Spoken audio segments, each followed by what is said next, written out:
Hi there. Welcome to Bourbon Turntable. We are the show that blends the love of music with the love of whiskey. And we are excited tonight because we have with us Shannon Hood. Welcome, Shannon. Hey, hey. I'm excited to be here. All right. And with me, as always, is Mr. Drew Crawley. What's happening, Drew? Howdy. Oh, not a whole lot, man. Just woke up from my day after thunder nap and got some takeout food over here and, pounding ibuprofen and Gatorade. Normal Sunday activities for me.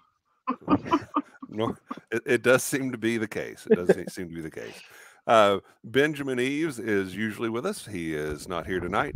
He has a work conflict, doing stuff that distillers do. So we will miss Benji, but we'll push on just the same. And I want to tell you about the Bar Cart Co-op. Bourbon Turntable is a proud member of the Bar Cart Co-op. Along with Distillers Talk and My Whiskey Den and other folks, we want to bring you just really good, authentic, fun content with no BS or a limited amount of BS. Speaking of BS, we have this message for you. Don't forget to like, comment, share, subscribe, hit that bell notification. Don't forget to comment if you're watching live in the chat. Leave a comment down below afterwards. Always remember that thumbs up. Thumbs up. Thanks, Mike. So, again, welcome, Shannon. Shannon is a friend that I met, I believe it was at Bourbon on the Banks. Is that right? Bourbon on the Banks, or was it Bourbon Fest? It I think it was Bourbon Fest was first. Yeah. At you, yeah, I think we met at dinner. We met Yes. at dinner. Yes, absolutely, absolutely. Fantastic. Well, we're excited to have you on here. So Thank you you so much. you have for us some fantastic looking samples. Yes. And so we're going to let you walk us through these, and when we'll start wherever you tell us to start. Okay. And while Drew and I are kind of working our way through the first one, we'd want you to tell us a little about you and your background. Perfect. Yes. So what I have sent for y'all is a blind flight of 3 special Texas bourbons, whiskeys, for you to determine. Planning this, knowing in mind that Ben has been through a lot of Texas distilleries, I tried to pick 3 that were going to be not your average offering from these distilleries. One of these 3 you can actually get on the shelf. 2 of these distillery only. So y'all might be the first of your friends to try them. All right. We like that. But yeah, I mean, if you want to start with the first one, basically what I do with Poorly Educated is provide different flight tasting experiences, whiskey education classes. So if I was going into a blind flight with someone like this that weren't, very knowledgeable in whiskey, leading them through nosing and tasting, it can sometimes be very daunting. So I'll encourage people to start with, when you smell it or taste it, start with how does it make you feel, and then you can play off those words and lead them into more, descriptive tasting notes. Mm-hmm. Mm-hmm. But this first one,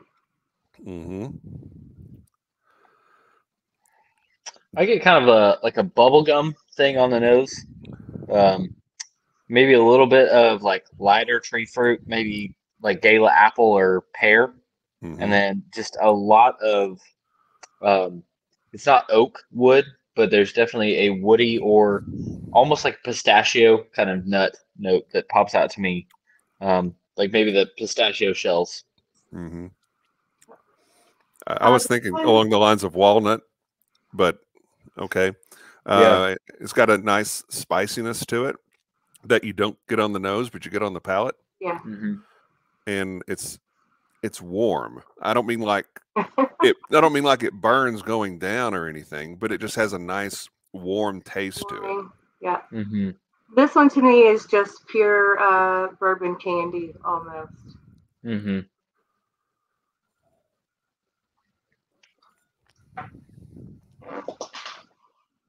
It's really tasty. I like it. Oh, it is. It's very good. And so yeah. So I don't know if y'all have thoughts on that one. Any guesses on where it might have come from? Texas. No. And all three of these are grain to glass. Oh, Okay. okay. Yeah. Interesting. So I'll be honest. Texas whiskey is not my immediate forte. Outside of 2 or 3 of the ones that we're all probably familiar with. Mm-hmm. I'm gonna say this is probably a little shy of 100 proof. Just guessing. And then I'm gonna say 4 to 6 years age-wise on this one. That's just me sticking my neck out there for the sake of having a guess on the table. Yeah. And I mean, if you look at the color, it is super dark. Yep. Mm-hmm. Yeah. Is it in standard size barrels? You know? Not necessarily. Not necessarily. Okay. All right. They're using some different. Okay.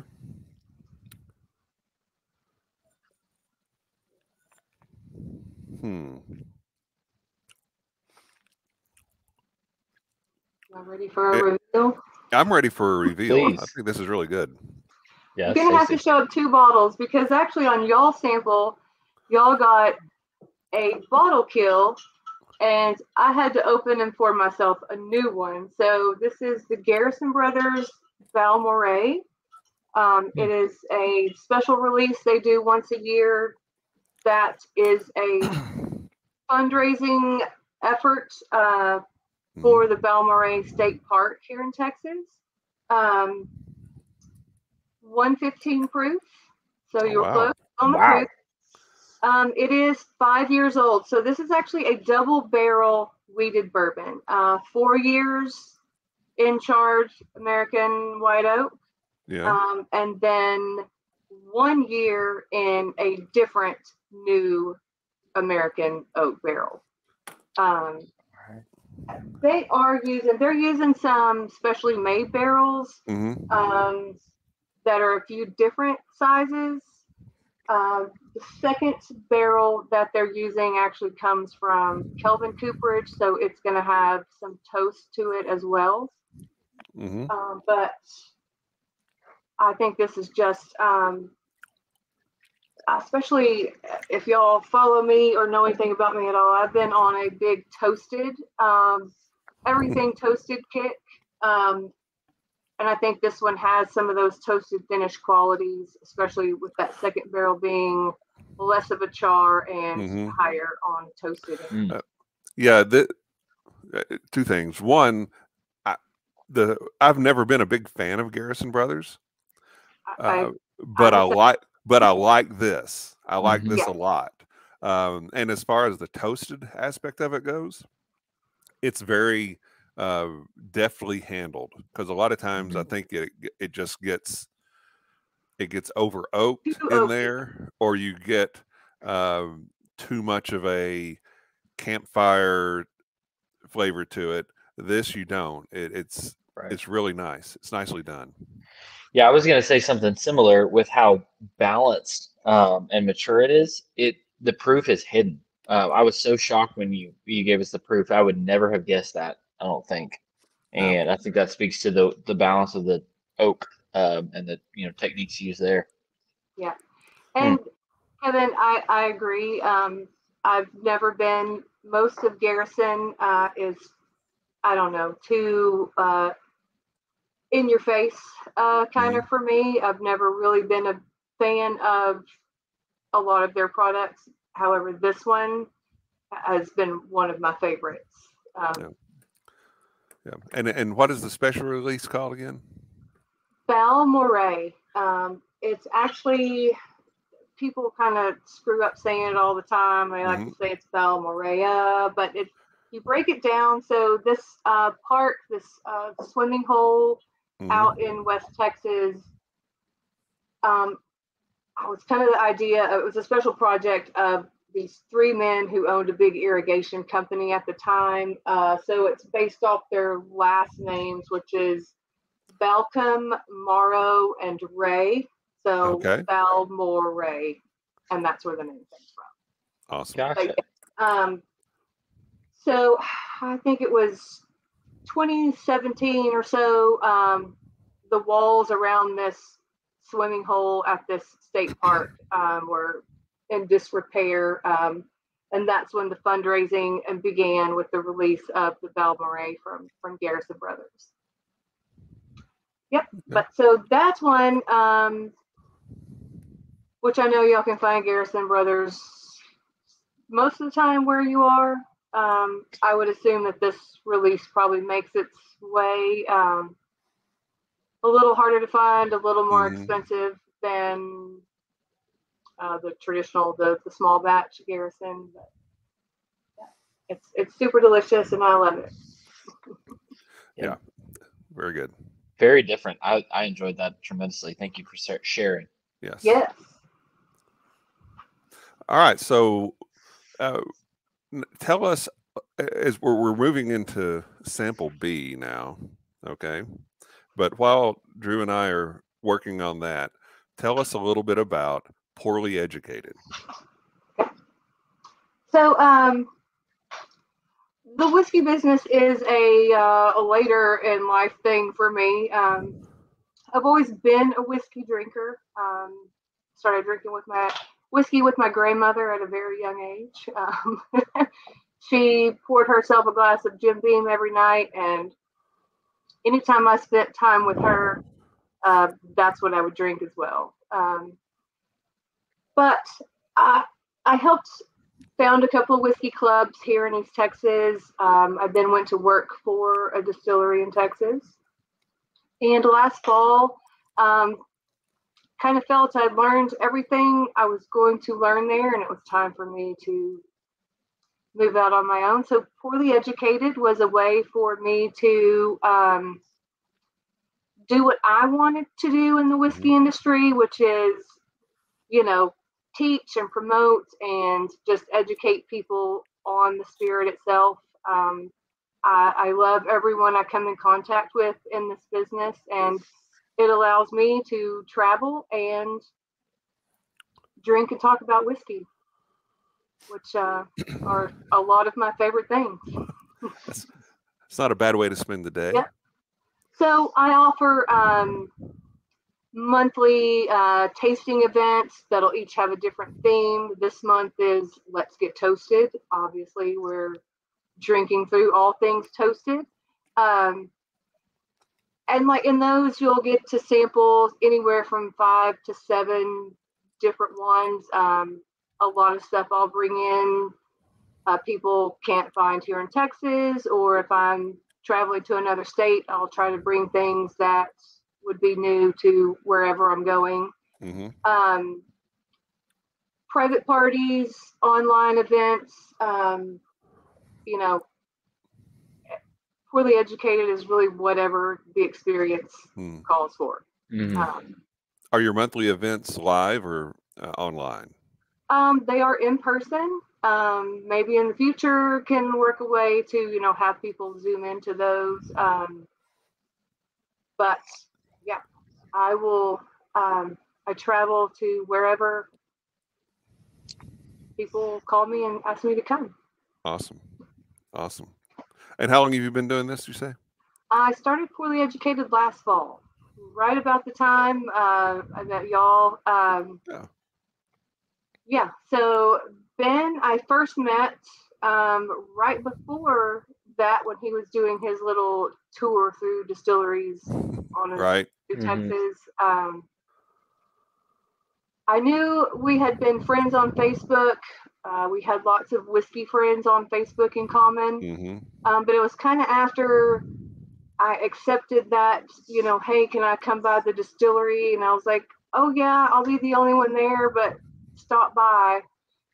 And then I kind of got to thinking, how do I know this person, and reached out to a couple of like common Facebook friends, and they're like, oh, I don't know, he's a great whiskey guy, and so yeah, met Ben that day, and he's been very supportive.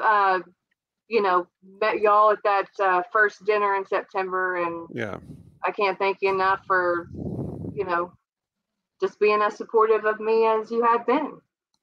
well, Also, Absolutely. hey, cheers on B, because I'll let y'all know y'all are breaking my podcast virginity. All right. well, Plenty of Zoom and online events, but first podcast. So awesome. Cheers. Well, cheers to that. Kevin, what do you think of this one? I'm thrown off a little bit. Okay, I'll tell you what, the nose and the palate are fine. I like it really well.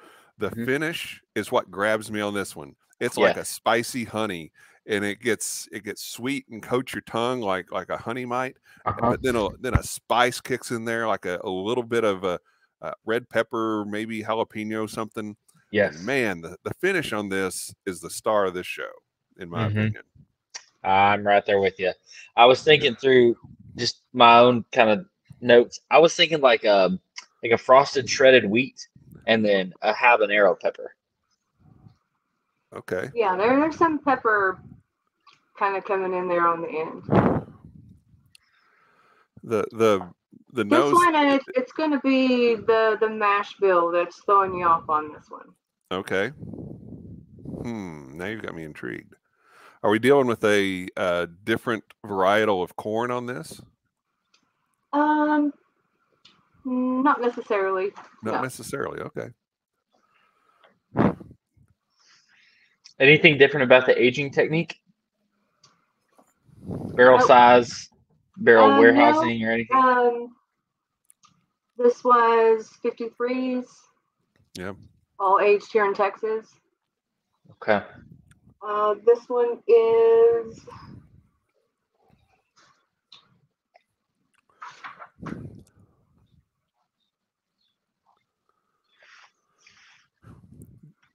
the nose on this is pretty cool too. It's at least 4. Yeah. Yeah. Okay. Let me make sure. It drinks a little bit like a higher proof one, but I can't distinguish if that's a proof thing or if it is the influence of that oak where that finish was coming from in terms of the capsaicin or whatever that peppery note is. So I'll tell you, it's not a single barrel. It's a blend of 7 barrels. Okay. It was small batch distillery only release. Okay. Man. I'm very intrigued as to know in knowing what this is. If you've had some of their other products, most of their other products aren't necessarily a release of Texas only stuff. They do some blends that they might incorporate some barrels from other states as well. But for this one, this was all Texas. All right. Well, I'm ready for a reveal because I'm totally enamored with the finish on this. So I'm just going to keep drinking it to continue to enjoy that. So this is Milan and Green. A lot of their stuff they distill here in Texas. They do go to Bardstown and distill. Early on, they've also brought in barrels from Tennessee and blend those all together. This was released at the distillery last August. So like I said, small batch, 7 barrels, all Texas. This one is 121.82 proof. Ooh. Okay. Yeah. But this is all their stuff, right? Yes. Okay. The mash bill on this one is 70% corn, 22% malted rye. and then 8% malted barley. So I think it's the malted rye that's going to give it a little bit different flavor profile. To me, it softens. I don't know, that upfront spice I usually get off of the rye component. Gives it a little bit of a more chocolatier note, but you still get that rye. I think there's a nice rye kick in the finish, but I think it's that malted rye that makes it a little bit not what you're traditionally used to.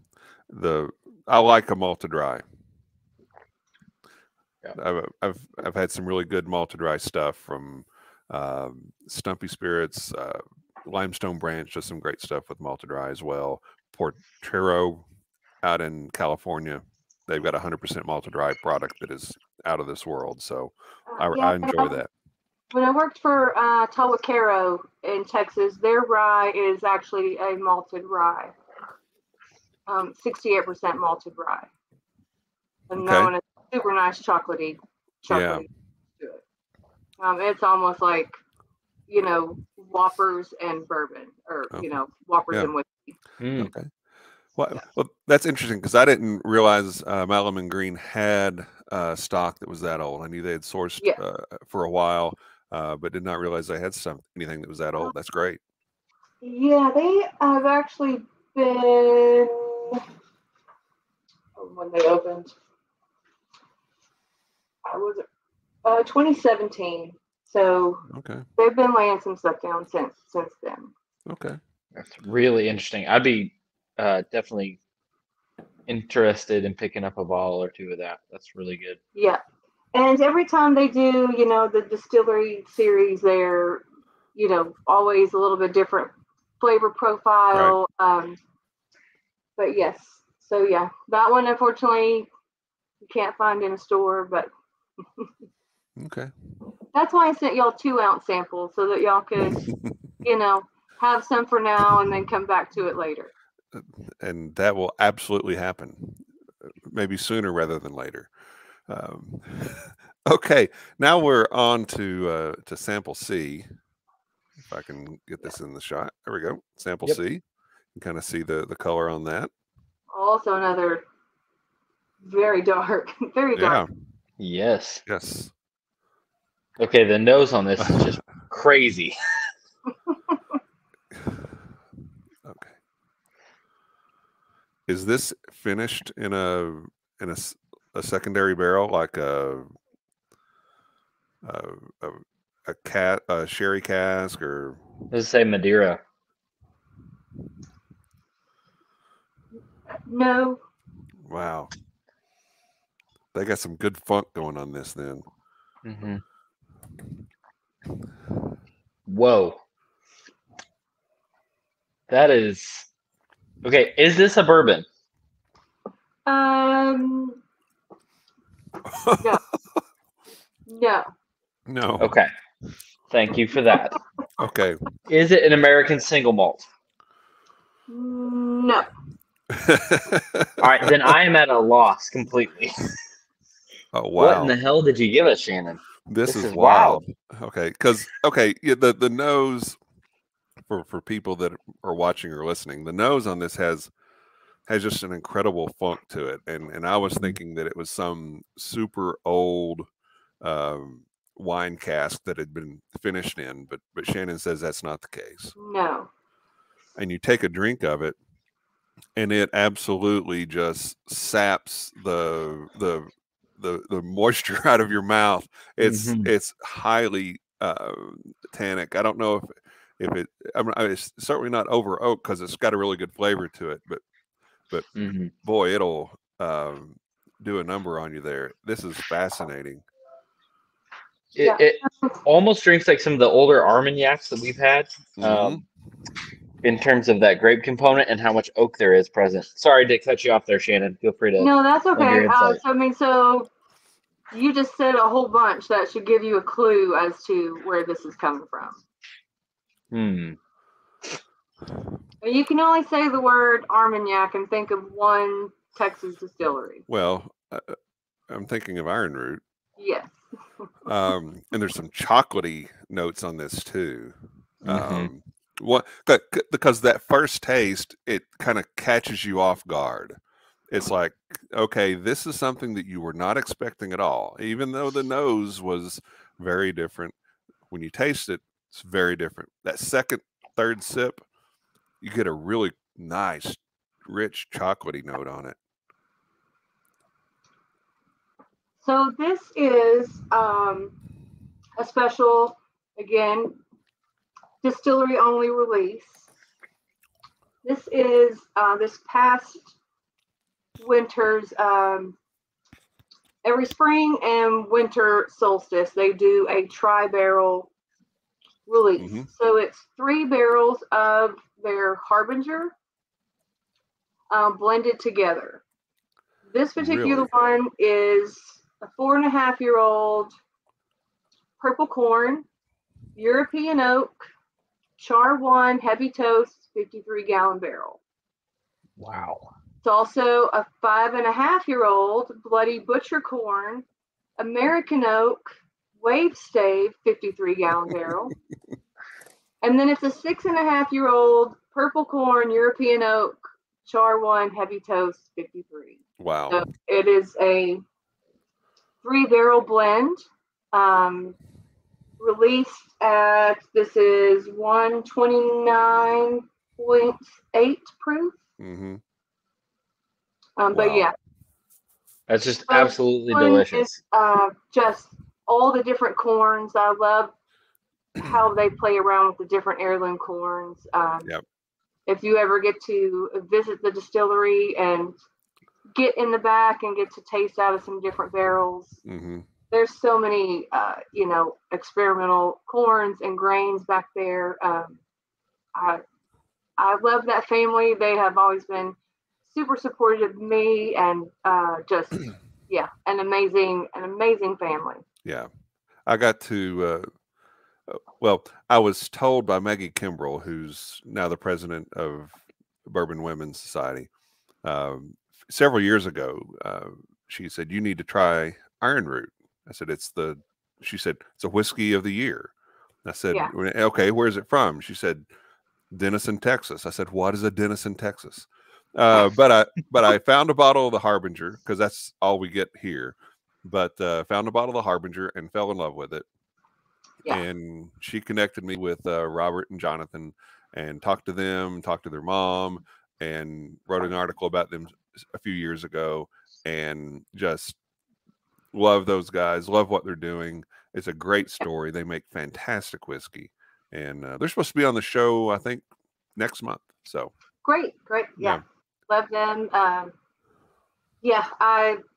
have this bottle. I did not save my email that, had the notes telling me. And of course, distillery only, you can't research and find anything about this online. Mm-hmm. And so I had to, earlier today, message Robert real quick. Hey, I'm on a podcast and I sent them this as a blind.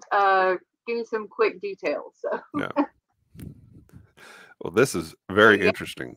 Yeah. So is there a favorite of those three? That's tough. That is tough. Just from my palate, I think B is where I would gravitate towards, just in terms of something to sip. But they all three have components that I would be interested in coming back to. Mm-hmm. And fortunately, thank you to your generosity, I have a little bit of each one to go back to. But back to later.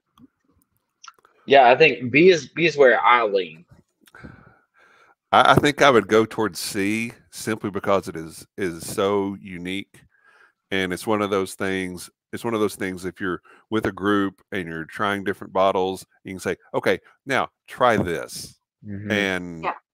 and then everybody is kind of like, "Okay, well, that's all we're drinking the rest of the night." But I think that really stands out, just because it is so very unique in its flavor profile, and how they got that kind of flavor out of those mash bills is amazing. And Iron Root does similar. They initially talked with Nancy Fraley, and they come from more of that brandy, cognac, Armagnac mindset in their distilling and aging. So they do a very similar slow water reduction process. And I think that helps develop a spirit so much in so many more different ways, to sort of do that process as you're finishing that spirit's aging. I think it really adds some complexity and depth to what they're doing there. Yeah, it's very good. Very good.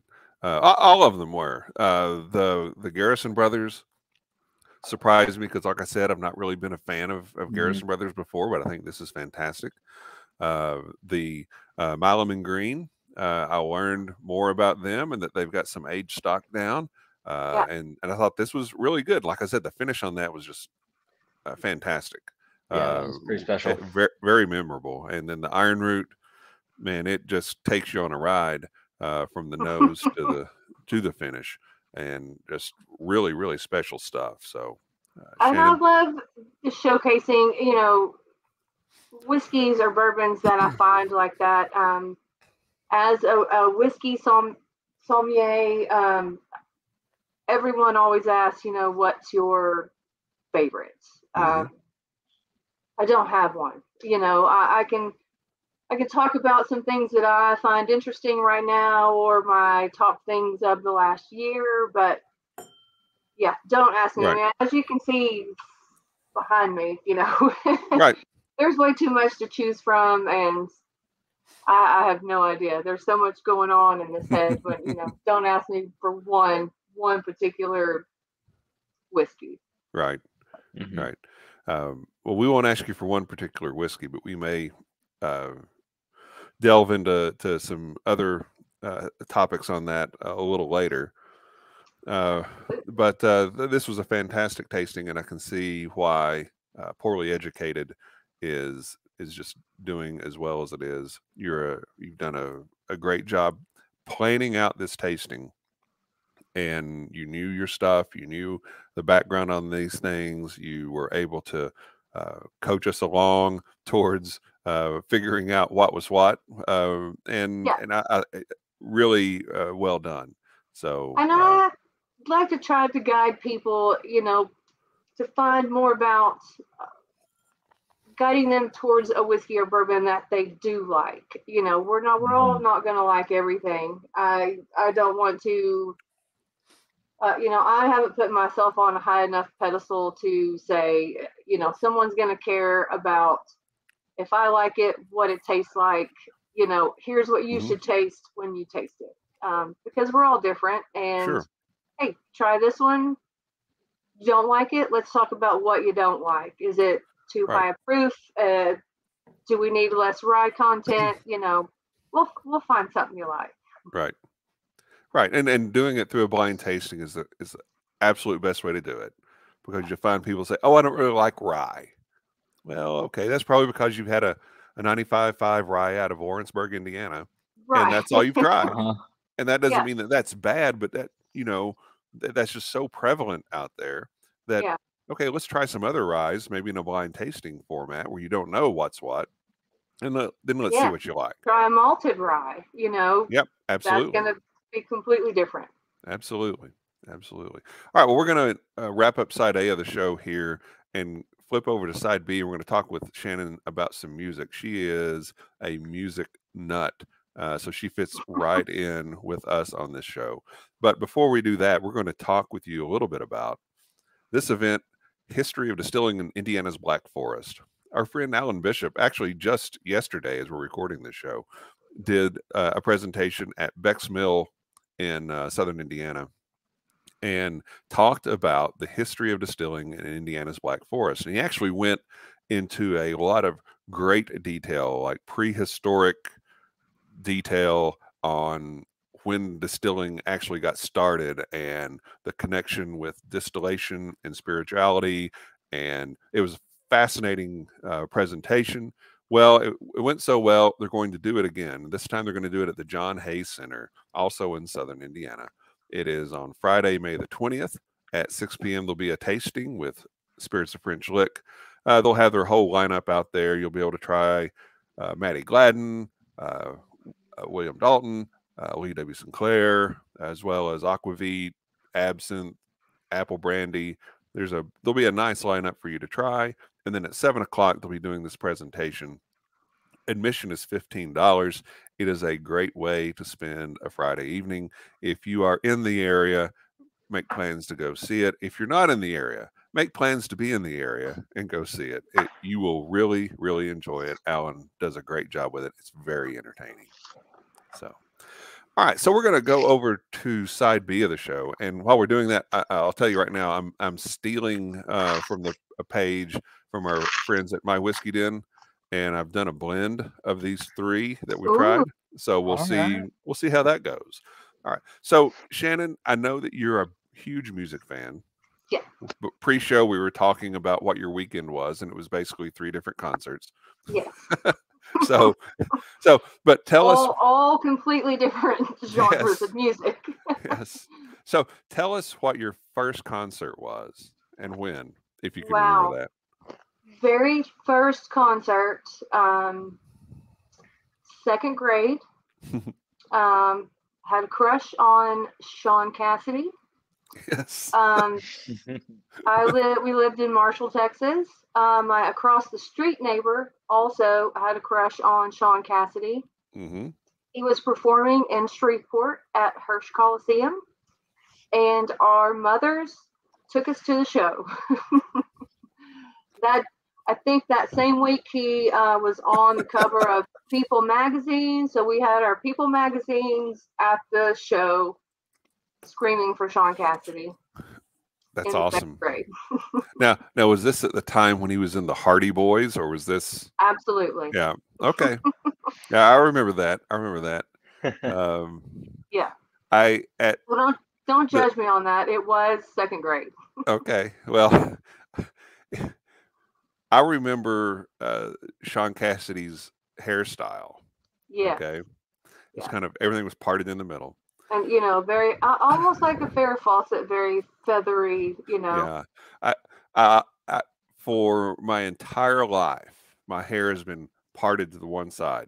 Okay. I have a hat on, so you can't see that now, but my hair was parted to the one side, with the exception of maybe a month and a half in 6th grade, and I went with the down the middle part, a la Shaun Cassidy.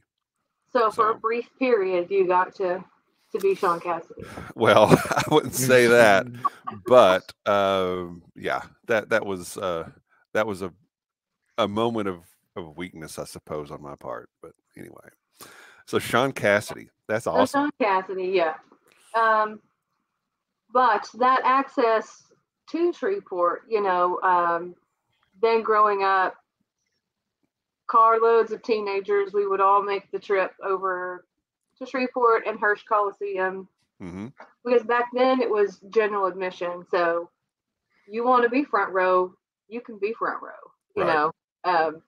You don't have assigned seats. So that was a lot of fun. Of course, we had a section where everybody would meet up if you were tired of standing. It was P for the party section, of course. But yeah, so lots of live shows. Somewhere along the way, I turned into a heavy metal girl. Still love country, coming from Texas. I actually, I love every month. At the start of the month, I make a playlist for the month on Spotify. So I actually made y'all a playlist that awesome would kind of like maybe showcase what I like. So I'll share this playlist with you, and when you look at it, you'll be like, yeah, don't ask her favorite whiskey. Also, don't ask her what kind of music she listens to, because this is what you get. Love it. That's awesome. So it is an array of artists, all different kinds of music. Some tunes I pick out for playlists are very specific, like there's a Lynyrd Skynyrd song, Whiskey Rock and Roller on the playlist. Obviously, because that's what I am. But I have a great Lynyrd Skynyrd story. Yeah. So besides Please enlighten us. loving music, All right. Hold on. So wait. yeah, I'm going to lead into that All because we have to get to why I was there in the first place. Besides loving music, my college degree, which I don't use, is actually in concert lighting and sound. Okay. I went to the Art Institute in Dallas, diploma in lighting and sound. I helped open the Medieval Times Castle in Dallas, running their light and sound show for a couple of years. Also, traveling shows, when they come into town, don't really always have enough roadies or, crew work. So I worked for a company in Dallas that when touring productions rolled into town, you could go work the shows. So Farm Aid 5 was a production that rolled into town. It's a Willie Nelson farmers tribute every year. This was going to be at the old Cowboy Stadium. And so when we got there, they decided that the girls that were there, we're going to send y'all up to the suites. Those are going to be the artists' dressing rooms. You'll each be in charge of like a couple of dressing rooms, whatever your artist needs, whatever. So I get up, and my two rooms are Joe Walsh, which I thought was very cool, and the Funky Farmers. And there's so many big names here at this thing. I thought, man, Joe Walsh is really cool. Who are the Funky Farmers? Well, the Funky Farmers ended up being Lynyrd Skynyrd. So Jerry Jones was not letting these artists bring in their own alcohol. He's trying to make them buy from the stadium. Because I was there working with the production people, knew everyone working security. So I was able to gather a bunch of bags and go out to these two people's buses, get their alcohol and bring them back in so that they could drink for free at the show. The headliner of the show was going to be John Cougar Mellencamp. Came time for Mr. Mellencamp to leave his room, go to the elevator to go down to the green room. He decided that he did not want anyone in the hallway to look at him. I don't know. I had also had a lot to drink with Lynyrd Skynyrd, and they seemed very offended by this. So we're holed up in their dressing room in good old-fashioned Wayne's World tribute, screaming, "We're not worthy, we're not worthy," as John Cougar Mellencamp is walking down the hallway. So that's my Lynyrd Skynyrd story, and the day I became a not John Cougar Mellencamp. That's awesome. That's awesome. There are people that I know that watch this show, listen to this show, that will really enjoy that John Mellencamp story. They'll really relish that. That will reinforce a lot of their opinions about Mr. Cougar. But he may be a very nice guy, because I've also been told later on that sometimes Prince was that way, but I don't care. Prince can do whatever he wants. Yeah, Prince is Prince. Okay, Prince can do whatever he wants. You're exactly right. So I love the fact that you do a playlist for the month, and and it'll be based on maybe live shows I know I'm going to see that month, or if I'm traveling to Arkansas, it might be a song about Arkansas. So it will also all be very random and just based on things that maybe are pertaining to what's going on with me or just in general for the month. Yeah, because with each show, we do a companion playlist. So Well, that you that hear will be mine. perfect. That will be perfect. It might scare some people away. That's all right. They're tough. They can take it. They'll be all right. So, what was the first album that you bought? That you bought with your own money?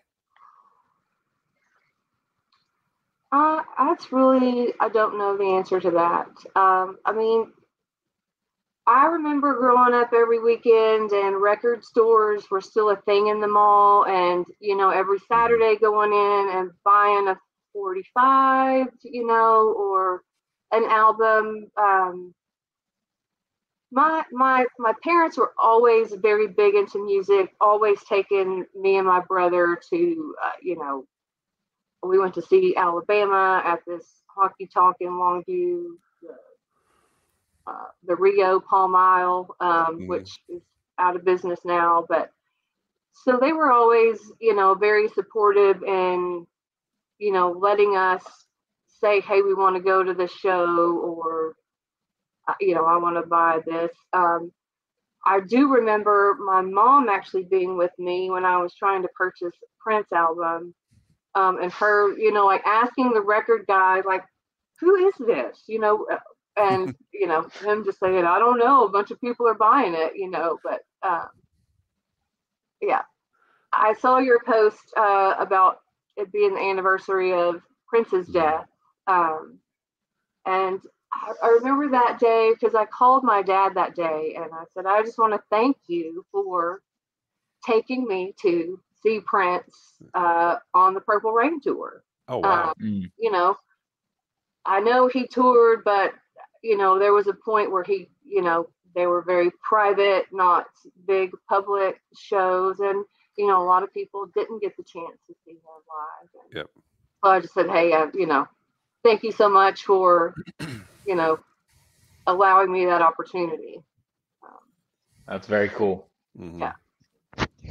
And then I grew up playing the piano. If you follow me on social media at all, you'll see I post pictures of my daughter quite often. She is a very, very accomplished classical pianist. She just graduated. Waiting to see where we're doing the masters, but I'm hoping she'll take some time off first. But she eventually wants to be in pit orchestras on Broadway. So, oh wow, very cool. New York is where we're headed. But, awesome. Yeah, that's sweet. Wow, and I've seen some of the videos that you've posted of her playing, and she's phenomenal. She's incredible, incredibly talented. Yeah. Yep. Yeah. Were you that good? No. Well, no. No. She's a whole different level. I mean, her sight reading ability has opened up a lot of avenues for her in collaborative playing, being able to sit in at very last moment to play in some situations. Yeah. So yeah, she can look at some music and just immediately go sit down and pound it out. It's incredible. Awesome. So, but I've enjoyed, also, taking her to shows early on. I was dragging her to ACLs for a bunch of years. And now she'll still call me, hey, there's a show. Do you want to go with me to the show? So I love that. Yeah. No, she still wants to go to concerts with me. No, that's awesome. That's a great thing to share. So, and you kind of touched on this a little bit, but talk a little bit about how you see whiskey and music being connected. Wow. I don't know. Whiskey to me is just so much fun. I love learning about it, talking about it, stories and history. And, I think music does that too. I can't really say I have a favorite artist, but I love just good musicianship. So when you find a new artist and kind of just dive into learning about them and their history. And but yeah, I mean, sitting and drinking whiskey and listening to music, that's always a great combination. Absolutely. It is. So I want to press you just a little bit, not to put you on the spot, but we've done a Texas whiskey theme. Do you have a favorite Texas artist? Somebody that hails from Texas, or something that just puts you in the mood, makes you proud of your state, anything like that? Man, and after I sent out this package, I was a little disappointed that I didn't include this one bottle. You know, I love ZZ Top and just some, you know, good old kind of Southern grungy rock and roll. I was a little disappointed that I didn't send y'all the Balcones. Do y'all know about that? The Trace Ombre.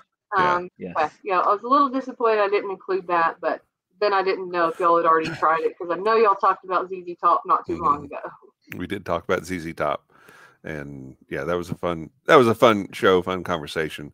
But yeah, I'm familiar with that. I have not tried that, but yeah. It's a little different.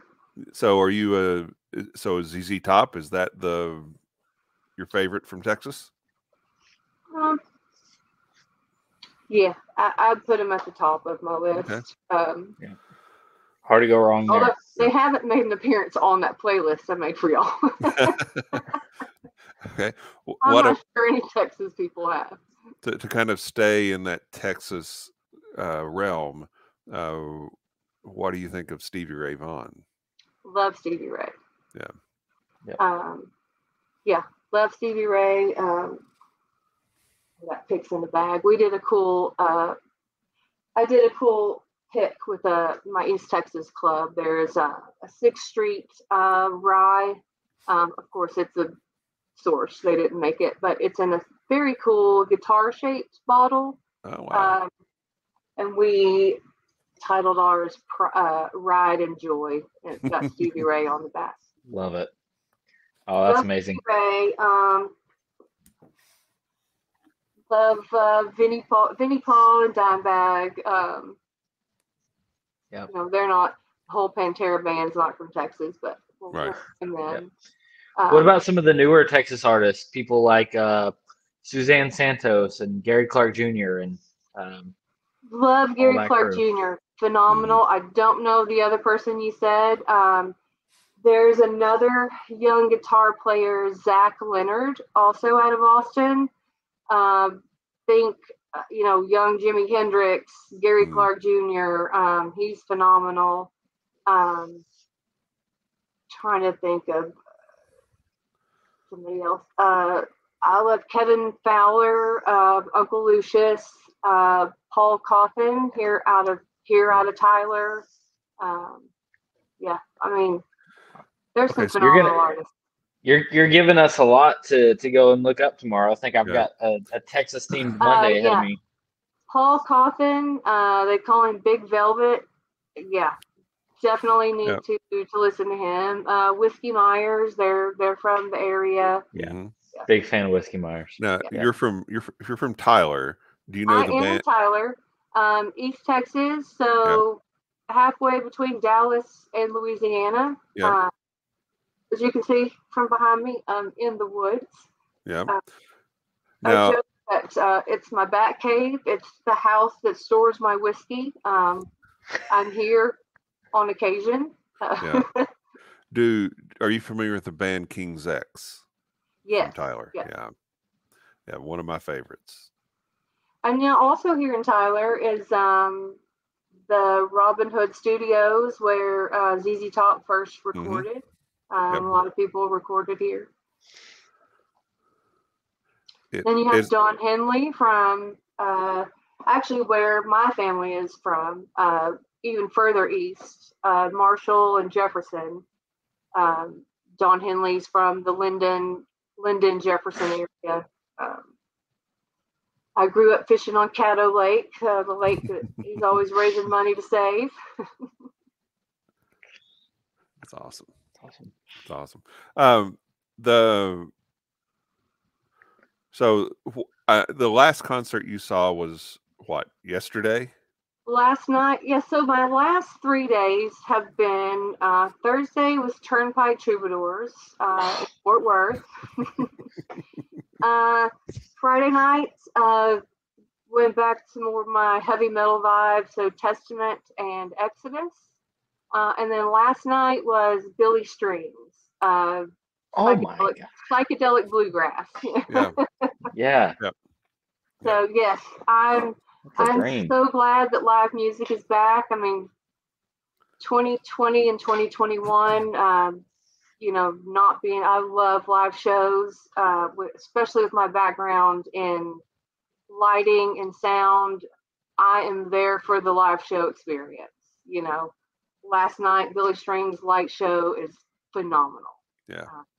So I'm always judging a concert based on how was the light show. Or I'm watching the lights going, how do they do that?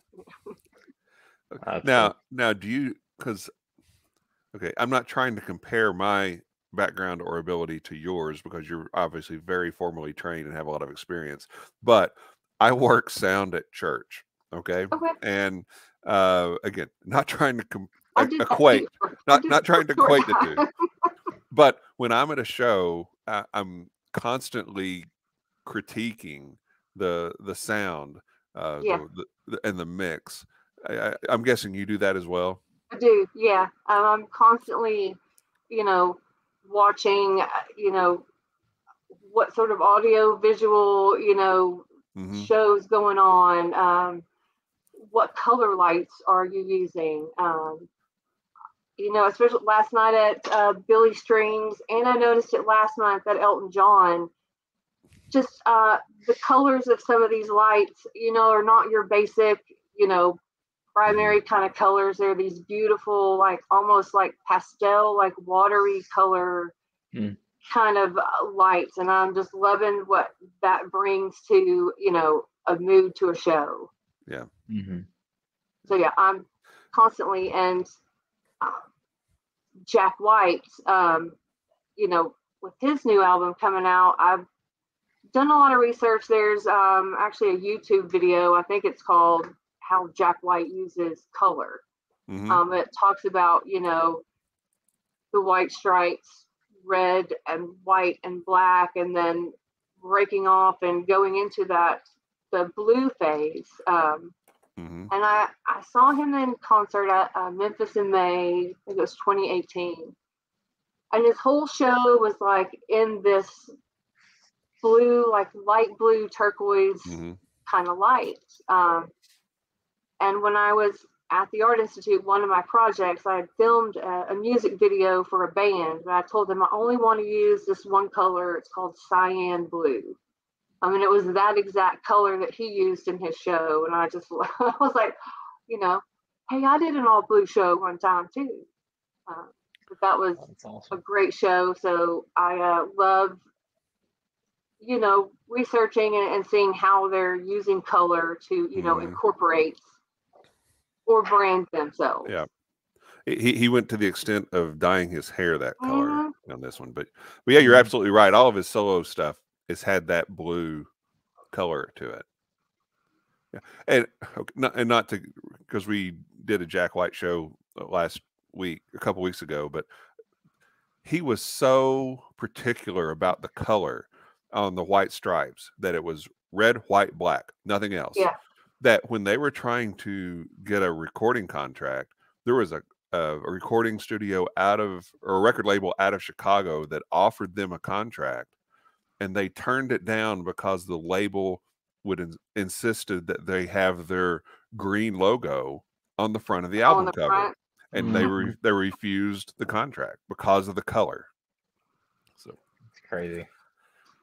Yeah, in that YouTube video, it goes in depth that he was using this as a way to brand yourself as an artist. Coca-Cola does it. You can do it to yourself as well. Yeah. Now, Shannon, you also sent us. I sent y'all a fun thing. You sent us another package of goodies. Yes. And all I can say is I'm very intrigued. So you want to describe what we've got here to everybody? Absolutely. So what I have sent for y'all is a special Texas Spirit. It comes from Real Spirits Distillery, which is down in Blanco, Texas. Mm-hmm. They're actually right across the street from Milan and Green. Okay.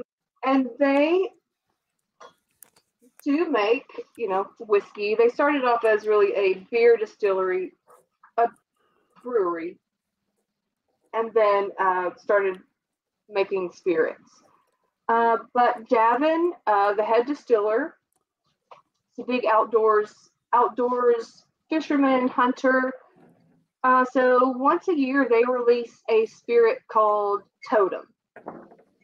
Okay. And Totem is a play on a spirit out of Oaxaca, Mexico called Pachuga. Yeah. Now, Pachuga is a mezcal that's like infused with fruits and nuts and herbs from the area. The distiller will actually hang a piece of meat over the mash, so it gets the flavor of that into the spirit. So because it's not from Oaxaca, it's from Texas. It's not a Pachuga, it is Totem. So made the same way. The animal for this particular spirit is a hog. Obviously, we have tons of those in Texas. The spirit base is barley and wheat. And then the spirit forage is peaches, dewberries, pecans, rosemary, lavender, smoked chilies, lemon, grapefruit, and orange peel. Whoa. Yeah. So there is a special ceremonial way or a ritual to drinking this. Usually it happens in these little clay pots, but I couldn't get y'all a clay pot in time, so I sent y'all a small pot. Your Texas coaster, which will be your souvenir, but that is what you are going to use to cover your cup when we need to. Okay. I gave you a pack of honey, and I gave you a lighter. So this means there's going to be fire. And I was so happy that I found y'all lighters that had vinyl records on. This is awesome. Pretty sweet. Perfect. With Pretty the sweet. music theme. I love it. So all right, the way we are going to drink our Totem is you're going to open your honey, and you're just going to put a small portion here, like the side that you're going to drink out of. Okay. So we're taking the honey and we're going to put it just along the side there. Yep, just along the side that when you take a sip, that'll be the side you take a sip out of. Okay. So just a little bit of honey. Yep. Got it. You are going to take your Totem and pour it in your cup. Okay. So I've got the Totem, which has a fabulous nose, by the way. Yes. Yeah. I could get lost in that for an hour. Yeah. There's so many fruits and nuts and things in there, and then you're going to get the smokiness from the hog itself. So how much of this do we put in here? It says an ounce, but however much will fit in your little cup. Okay. All right. I'm not going to fill it all the way up at risk of spilling it, but okay, I've got that. You're going to take your lighter. All right. And you're going to light your Totem on fire.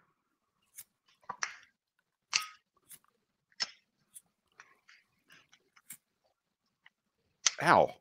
I'm going to light my thumb on fire is what I'm going to do. Are you on fire? Yep. Okay. Holy cow. Then you're going to take your coaster and you're going to extinguish the fire. Okay. And then cheers. Cheers. Cheers, friends.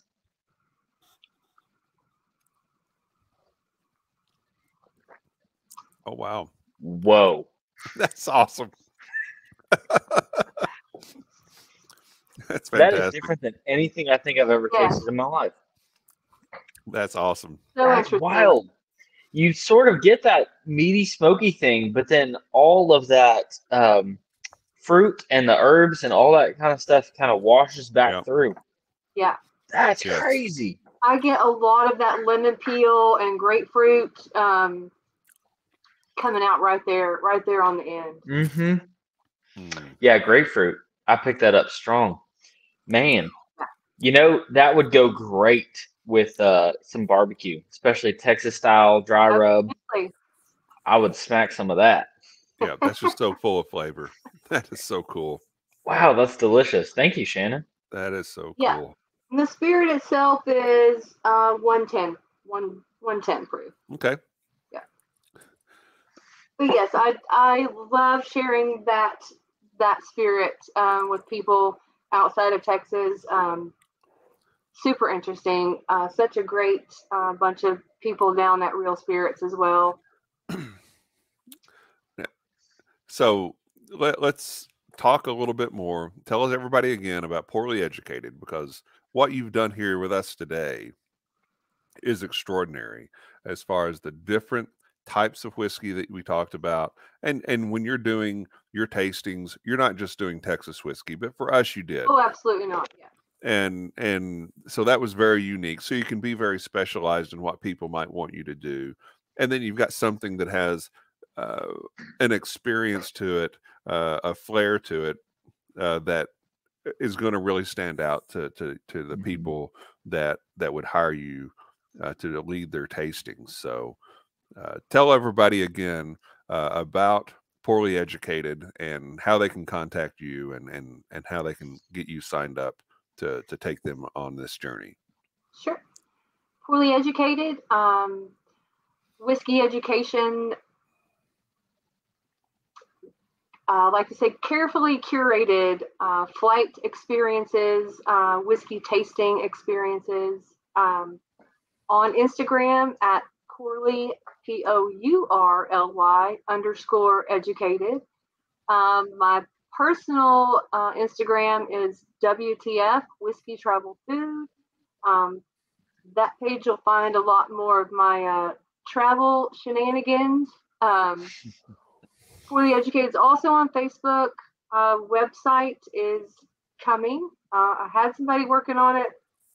They kind of flaked out, so I have somebody else. The domain name is mine. It's coming. Awesome. Yeah. Well, congratulations on the endeavor that you're on, the journey that you're on. You've done a fantastic job with us, and I've seen some of the things that you've done with other groups as well. And you really put a lot of thought into what you're doing, and I could see why anyone would recommend you for this type of service. So congratulations, Shannon. Thank you so much. I appreciate so much all the support that y'all have given me. Absolutely. And Drew, where can folks find you on social media? Yep. You can find me on Twitter at DrewCrawley63 and on Instagram at Drew.Crawley63. Follow the Instagram for music stuff, and then Twitter for my random musings and sarcastic comments on the state of things in the world. Let's not talk about the state of things in the world. Let's talk about the state of things with Bourbon Turntable. You can find this show anywhere. You can, if you want to watch us, and you should want to watch us, because this has had a lot of great visual stuff. You can watch us on YouTube under Bourbon Turntable. If you want to just listen to us on your way to work, you can listen to us on your favorite podcast platform, whether that's Apple, Spotify, or Google. We are there for you. So search us out. We're also on Instagram. We're on Facebook. We're on Twitter. Wherever you are, we're there to be there for you, to bring you music, to bring you whiskey, and fantastic content like you've had here today. So, Shannon, thank you again. Thank you. It's been wonderful having you here. I'll be in Kentucky soon. Well, we'll have to get together and light some other whiskey on fire. We will. I'll be there. I'm coming with a club out of Dallas, I help do barrel picks. I'm going to help Okay. them with the Blanton's pick on the 14th. Awesome. May is my birthday month, so celebrations when I get there. All right. Well, when Okay. you get here, Well, before you get here, let us know, and we will Yep. get together. We'll celebrate and toast your birthday, Yep. and just have a great time with you. So that'll be All right. awesome. Fantastic. All right. So until next time, I do need to tell you one other thing. Our next show. Yay! We've got our good friend, Mr. John Waddell, Sir John Waddell, I should say, Sir from John. Kentucky Peerless and Stave and Bean. He'll be on next week talking all things whiskey, coffee, and I'm sure we'll get into some other topics as well. Can't wait for that show. Yeah, John's a great guy. You're looking forward to that. Yeah, I now have a coffee problem thanks to it. I have 7 different bags of Stave and Bean coffee. Like, oh, single barrel. I'm like, oh, I gotta buy it. Yes. I'm not a coffee drinker, but I know anybody that I know that drinks coffee. If I need to get them a gift for Christmas or birthday or whatnot, I just grab a bag. Here you go. And it's always a hit. Yeah. Always a hit. So, as I was saying before I interrupted myself, until next time, cheers, love, and free bird. All right. Good night, everybody.